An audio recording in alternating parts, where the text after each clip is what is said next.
Greetings, fellow woodworkers and makers of great things. Welcome back to my shop, or welcome to my shop if it's your first time. Glad to have you. Today we're going to talk about nail guns. If you've watched some of my prior videos, you know that I've mentioned once or twice that my nail guns aren't working, and I resort to wire nails and brads and finish nails and hammers and stuff like that. So you needed to do something about that. And today I'll take you on my journey, and we'll talk about my move from Porter cable pneumatic guns, like this one, over to the new Milwaukee cordless M12 and M18 guns that I chose to replace them. And I'll talk about why I made that decision, how I got there, and then I'll give you a little review on the two new Milwaukee guns so that we can go over some features and functionalities. Let's see how good they are. We'll try them on softwood, we'll try them on hardwood, we'll look at what kind of performance they can give us and whether or not they're going to be suitable replacements for the pneumatic guns. So stay tuned and let's get going. So guys, this is my finish nailer, brad nailer, crown stapler, pin nailer combination that I've been running with for a very long time. And they're all running into trouble. They are all rather old. Okay, the finish nailer, fortunately the dates are stamped on these manuals. September of 21, October of 21, November of 21. So they're all up there in age. What's that, 23 plus years on all of them. Apparently I bought them all around the same time. I don't even recall. It was so long ago. And they weren't very expensive. I think these tools back at that time were probably in the $129 zone in cost, or maybe less. I don't know, especially if you pick up a deal. And I'm guessing I picked up a deal because I bought three in a relatively short period of time. But they've all developed problems, and in some of the builds I've been doing more recently, I don't even go to them anymore. I'm back to brads and a hammer, to handle them. I haven't had need for the narrow crown stapler, thankfully, but I can kind of get that to work. They all leak. They all malfunction. They fail to finish off the nail or the brad or the staple, and they just hiss and leak as they're plugged into the line, and then they don't reset accurately when you fire a nail. You get a fire, a leak, and then finally a recoil between nails. So I've been playing with this idea for 2 years. I didn't know what I wanted to do. By the way, that Grex pin nailer, that is a beautiful tool, and it works perfectly still. It is not as old as these other three. I do remember getting this at a woodcraft store. I don't know, not that long, let's say 15 years ago, maybe something like that. So my first thought was, well, you can rebuild these. You can buy kits that have new seals and gaskets. You take them apart, you clean them, you re-gasket, reseal them, and supposedly they're good as new. The problem with the Porter cable ones is that the OEM rebuild kits are like $90 before tax. So I did not think that. I thought about it for a while, but to put $90 into each of these tools, that just didn't make sense to me, especially since there's new technology out in this. At the time, pneumatic was the only way to go when these were purchased, obviously. I'm sure there might have been some hybrid or some relatively high tier, I should say, gas guns at the time, but they were not even in consideration for me. So I opted not to go with the rebuilds. You can get, if you want, you can get a Chinese aftermarket rebuild kit for about 30 bucks, but having done things like that before on other pieces of equipment, I'm done. I'm done with aftermarket, rebuild kits, whether they be, carburetor rebuild kits or aftermarket carburetors. I do a lot of that kind of stuff, or batteries, or all that kind of stuff. I have never been satisfied with that. So even though it's attractive to go $30 a tool and fix these, I'm just not convinced that I want to do that or they're going to work. Now that said, if the Grex ever goes bad, I would invest in that in a minute. You know, whatever that rebuild kit is for the Grex, I would definitely do that because that's a superior tool. So I'm going to show you a little video of what happens when I use these tools, and you'll get the drift and come to understand why I've made a new choice.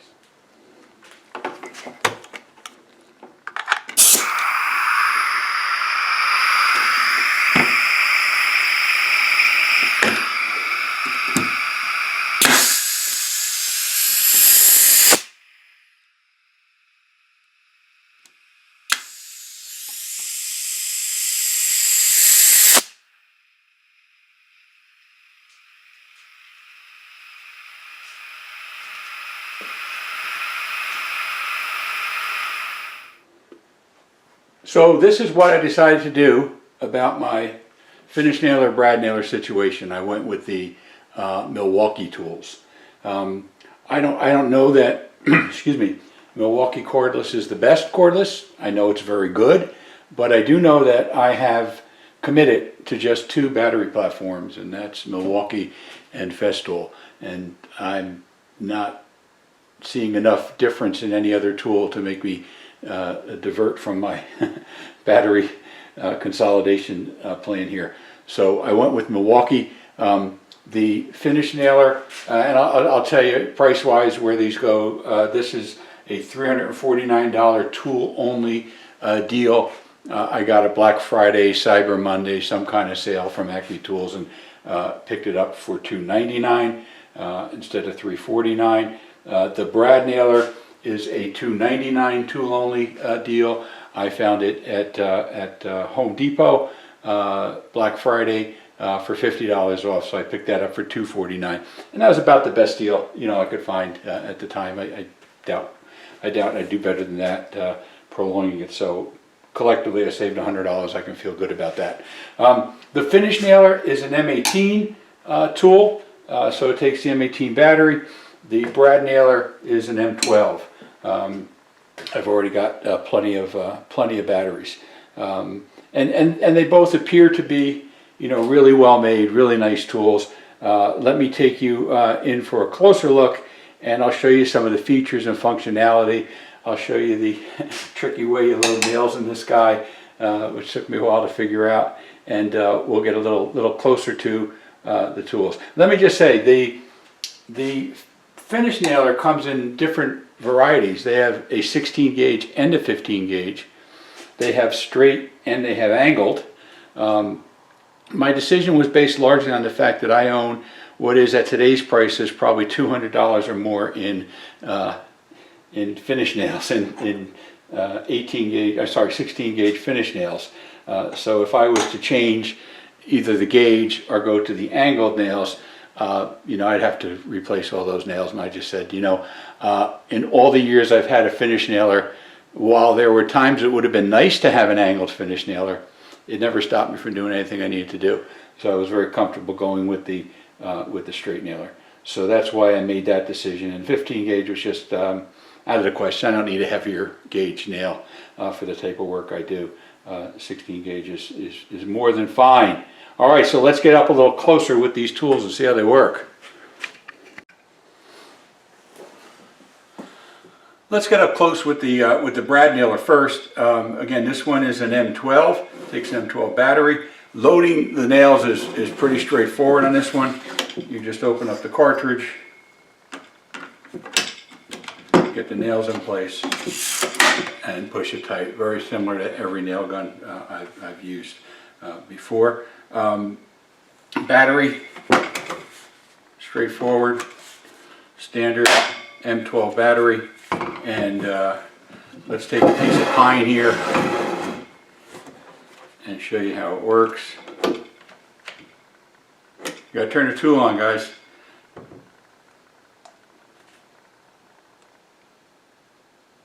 Press and hold till it turns green. And it's fairly rapid firing. It responds very quickly for you. It's got a jam feature. Let me turn it off. Apparently got to hold this button for a second for on and off. Hold the battery. I think you can see here, I ejected the nails, of course, but it's got a pretty convenient latch to clear jams. I like that. Much more simple than my old nail guns. Put that back in. It's got another neat feature, and let's see if I can get the camera to show it. I'll turn it on.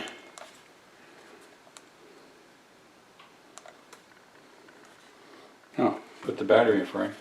I took the battery out for safety when I was opening up the jam clear mechanism.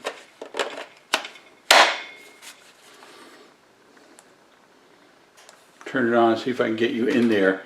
There are multiple settings, so in the setting it's in, it's on one nail, so you're gonna depress the head of the gun, squeeze the trigger, it's gonna fire. If you hit mode, it will switch to a bump mode. And now in the bump mode, you can do what you think you can do, which is hold the trigger down, and every time you press the gun, it will fire a nail. And you can see that the reload is really quick on this thing. I'm very happy with that. And we're driving pretty well into this pine with no problem. And I haven't tried it yet, so this will be live. I got a piece of nice hard white oak. So let me go back to single mode.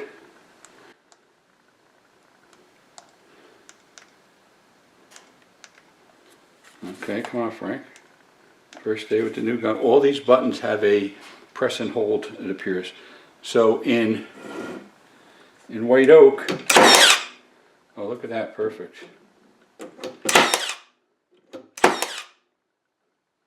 Beautiful. No trouble at all.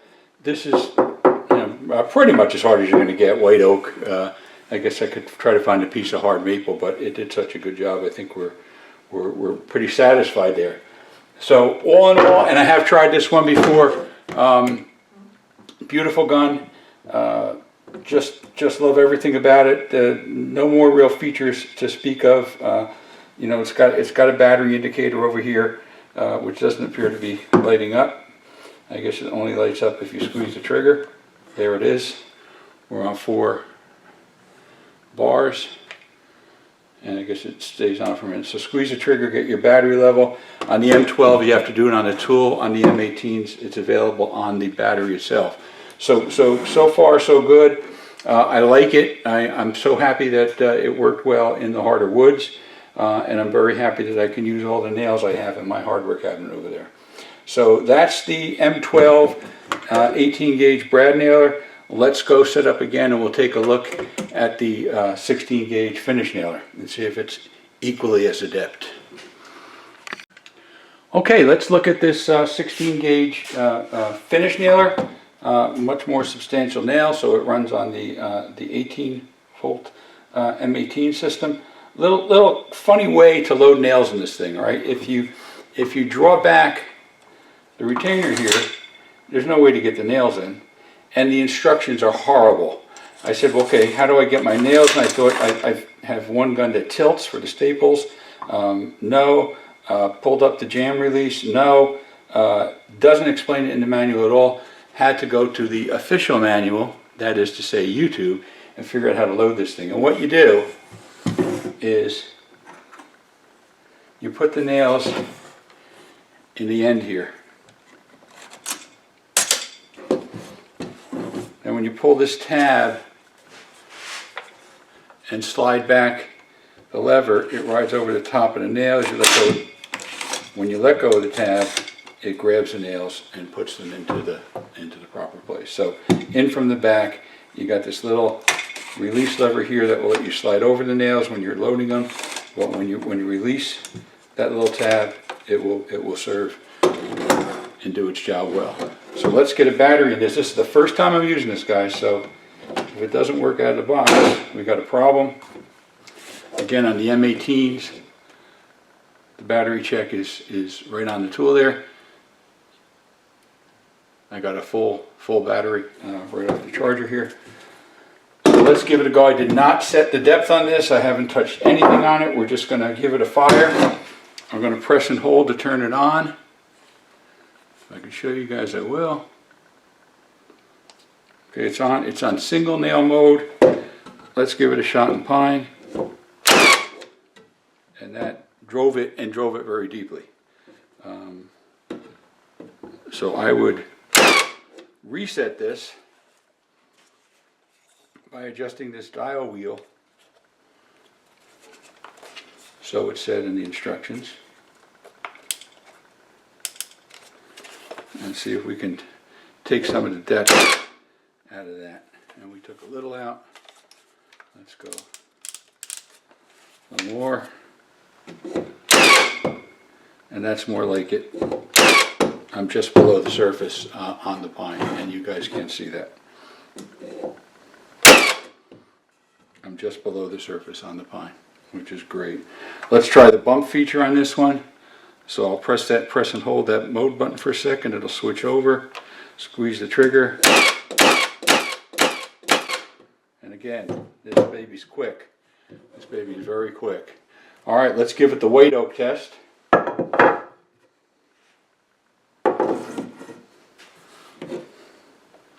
going to go back to single mode first.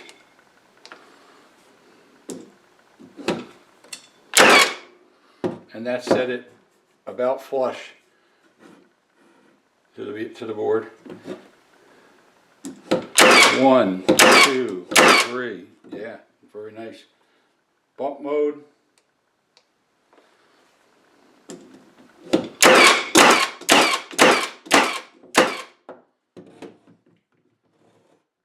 Wow. Very impressed for a battery tool, you know, which I've never had before. Never had a battery nail gun. Very impressed at both the power and how quickly you can fire nails. There is no reset time at all. It just goes and goes and goes. Okay, let me give you my my final thoughts after trying out both of these new tools. All in all, I'm very happy. I think they're both good tools. You know, and if I haven't said it already, the 18 gauge brad nailer is Milwaukee 25141-20, and the 18 gauge 18 volt M18 16 gauge finish nailer is 3020-20. So those are the model numbers. I think they're both fine tools. I'm very happy with them. I like the way they are built. They are well made. I don't see any danger signs, like something that looks flimsy or so that's going to break or this is going to break. I got to be careful about that. They seem quite fine.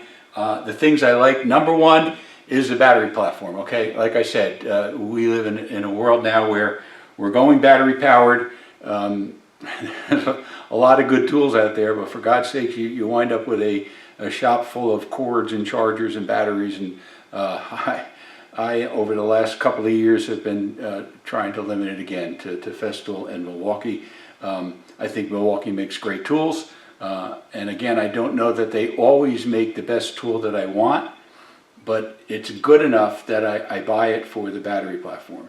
And I also, and you know, I'm sure you guys are doing the same thing, I'm always looking for deals. I'm not buying a tool unless I've gotten free batteries, I've gotten free tools. These I got $50 off on each tool. You know, if you wait around on Milwaukee, you will find deals that add up, you know, especially if you wind up buying 5 or 6 tools over a period of a couple of years. As I've been doing, as all my tools are aging out like I'm aging out, and they're getting tired and broken like me. So, you know, it's wise to look for the deals. I find good deals from time to time on Acme Tools. I find good deals from time to time at Ace Hardware. You know, good places to look for Milwaukee, in my opinion. And I first go to Ace Hardware because whenever I can support a local store, that's what I do. And after that, you know, I'll start hitting online and the box stores if I can't do it locally. Another thing I like is the ease of use. you know, I had to get used to pressing, holding on the buttons. They don't immediately respond to your touch, which I guess is good for safety. You don't want to accidentally turn the tool on or accidentally go into bump mode when you don't know you're in there. So I think that's good, but you know, that's just you know, one time getting used to. So I like the ease of use. They feel good in the hand. These are very nice tools, very comfortable, very balanced, very ergonomically designed, and I've got no problem, good visibility when you put the tip down. Nice tool, nice design. I like the dual mode with the bump mode. I think that's pretty cool. I don't know how much I'll use the bump mode, you know, but you know, it's nice to have it there. It has, and I didn't mention this, it has a low battery warning. Each tool has a low battery warning. Each tool has a low nail warning. So as you get low on your nails, I think it said down to 4 nails or approximately 4 nails, it will give you a warning and say it's time to reload. So, you know, that's good to know, especially if you turn on the tool and get ready to start a job and you realize you're down on nails. So I love that. I like the fact that these tools are brushless. You know, as you guys know, I keep my tools forever. So, you know, all my old tools are brushed, and I've been noticing that these brushless motors are very nice. I don't know how much it's going to impact the feel on the guns, but on things like drills, the trigger response is so much smoother to me, and the control is so much better. So these are both brushless tools. And the other thing I like is the clear jam method on this is the nails will pop out if I open that. But you know, flip the lever and you're right at the plunger. You're right there to get your needle nose or your pick or whatever you need and get that nail out of that. So all in all, great features. I do like them. There's a couple of things I don't like, and I guess the biggest thing I don't like is no cases. All right. All my kind of nail guns and tools like that always came in those nice plastic cases, which I could put in a cupboard here in my shop and label them and go grab them quickly, get them out, put them back together. These don't come with cases, so I'm going to have to figure out some way to meet my crazy organizational standards to store these away, but I'm sure I'll work something out or find some cases for them or build some slots for them, something. I'll work it out, but I don't like the fact that these tools don't come with cases. And by the way, sometimes Milwaukee tools do come with cases. They come with cloth cases, which I'm not crazy about either, but I'm nutty. The other thing I don't like in general is Milwaukee manuals suck. They're horrible. It's almost like there is a desire to use as little paper and as little ink as they possibly can, and you get, you know, I don't know, what is this, 1, 2, 3, 3.5 pages of warnings, and then you start getting a half a page and another page of instructions followed by another page of warnings, and then we go into foreign languages. Like I said, there is not even an instruction here to tell you how to load nails in the finish nailer. Come on, Milwaukee. You know, these are high quality tools. They're not cheap, right? Give us the manuals we need or deserve, like other manufacturers do. So that's my review. Not a lot of serious negatives, only the two: the case and the manual. Obviously, that doesn't affect the performance of the tool, and I think they're great. So let me know what you guys think. You know, what you've been doing for nailers these days, and if you like the cordless nailers, if you're sticking with pneumatic when you need to upgrade. If anybody's rebuilt one of these things, let me know that too, before I decide what I'm going to do with my old pneumatic tools. Maybe I'll give it to some novice woodworker who's trying to get started, and let them try the $30 rebuild kits. It'll be a good deal if I just give them away that way. So we'll see. But let me know if you've had any success with rebuilds. Let me know if you have tried the Milwaukee, if you tried any other nailers, and let's have a little chat. All right. Thanks for watching. If you're a subscriber, I appreciate it. Thank you so much. If you're not, help me out, guys. I could use some subscribers. All right. Be good, everybody, and I'll see you on the next one.